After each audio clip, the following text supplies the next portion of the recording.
As Oklahoma State University goes into fall, change becomes a reoccurring theme. Although the leaves still may turn different colors, that isn't the only factor of change seen on campus this fall. OSU political science major Gregory Samuels is seeking to make strides in regards to racial equality among students at OSU. Starting this past summer, Gregory and 4 other black OSU students have started an on-campus activist group called OK State Stand United. We just felt like the university said nothing about George Floyd or any of the protests or police brutality, and we felt like, we're students, but we have so much power. Gregory, along with the other organizers, worked together to suggest changes OSU could make. Co-organizer Sean Tolbert said they made a list of actions the university could take to better serve the minority population. We called that list the list of urgencies.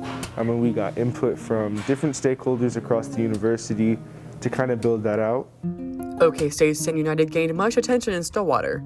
The organization's Instagram page has more than 2,000 followers since its creation in June. The organization also led a series of rallies and marches. Each of the 5 students would share their words.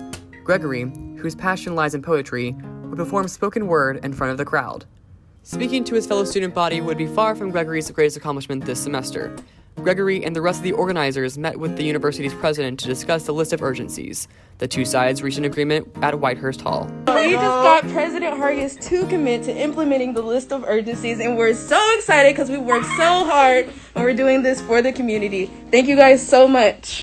After the meeting with President Hargis, a campus-wide email was sent out pledging to further diversity on campus. Our situation with them kind of giving that public announcement that they did on all the platforms and on the email list and things like that, it started from like a really tough negotiating point of us not leaving that situation. OSU has shown that they are listening to their students now more than ever.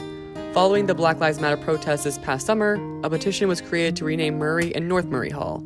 An OSU student made a petition that gained more than 5,000 signatures from students, faculty, and alumni. After OK State Stand United spoke to the Board of Regents, the university listened. Murray Hall and North Murray Hall were renamed the Social Sciences and Humanities Building and Psychology Building, respectively. Although the organization has seen progress in their work, Gregory says being an activist still terrifies him. Knowing the things that happen to black leaders once they are outspoken about things that are unpopular, and knowing the history of that, knowing the assassination attempts and things like that, being an activist isn't really like a sought after thing. Arissa Baxter is the coordinator of Women's and LGBTQ Affairs at OSU. She works extensively in the Office of Multicultural Affairs. Arissa said she's seen the organization help move their university in a progressive direction. I think that that's doing a lot. I definitely have seen, even just within the last 3-4 months, these conversations are happening across the board on our campus, just so much more, and that's what we need. Aside from his work on OK State Stand United, Gregory also worked on State Question 805, which addressed prison reform in Oklahoma. Unfortunately for Gregory, 805 did not pass in the recent 2020 election. It was a great launch for my political career. I'll tell you that. Despite 805 not passing and the hardships OK State Stand United have faced, Gregory Samuels continues to seek the good in the bad.